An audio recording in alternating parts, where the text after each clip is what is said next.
جناب عالی، آپ بر صغیر کے اندر علماء کے سیاسی کردار کو دیکھ لیں۔ دو قومی نظریے کی بنیاد، ارتقاء، نفاذ سبھی علماء کی سیاسی بصیرت کا ثبوت ہے۔ قرارداد مقاصد ہو، انگریز کے خلاف فتوی بغاوت ہو، جنگ آزادی کا نکارہ ہو، قائد اعظم کی رہبری اور رہنمائی کا مسئلہ ہو، عوام الناس کو مسلم لیگ کا ہم نوا بنانے کا وقت ہو، سبھی میں علماء کے سیاسی کردار کا انکار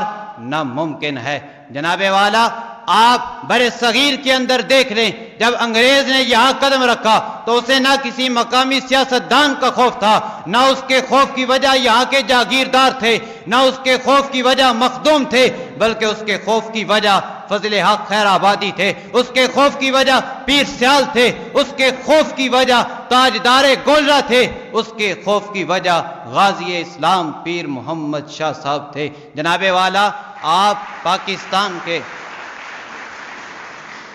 جناب علی، آپ پاکستان کے حالات کو دیکھ لیں۔ قیام قرارداد پاکستان سے قیام پاکستان تک، قیام پاکستان سے تشکیل آئین پاکستان تک، 53 کی تحریک ختم نبوت ہو، 73 کی پاکستانی قومی اسمبلی ہو، اسلام عالمی عدالت میں نفاذ اسلام کا مسئلہ ہو، یا اسلام مخالف قراردادوں کی معدومی ہو، ختم نبوت ہو، یا 295 ہو،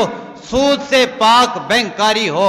سبھی میں علماء کے بغیر کامیابی ناممکن ہے۔ جناب والا، ابھی پاکستان کے ان مخدوش حالات کے اندر جب سیاست مفاد پرستی، جب سیاست اقربا پروری، جب سیاست صرف جنسی ہوس کا نام بن چکی ہے، ایسے لوگوں کی ضرورت ہے جو قرآن و حدیث سے آشنا ہو، جو خشیت الہی کے حامل ہو، جو انما یخشی اللہ من عبادہ العلماء کے مصداق ہوں۔ ایسے لوگ اگر سامنے آ جائیں تو یقیناً ان کا کردار قوم اور ملک کی ترقی کے لیے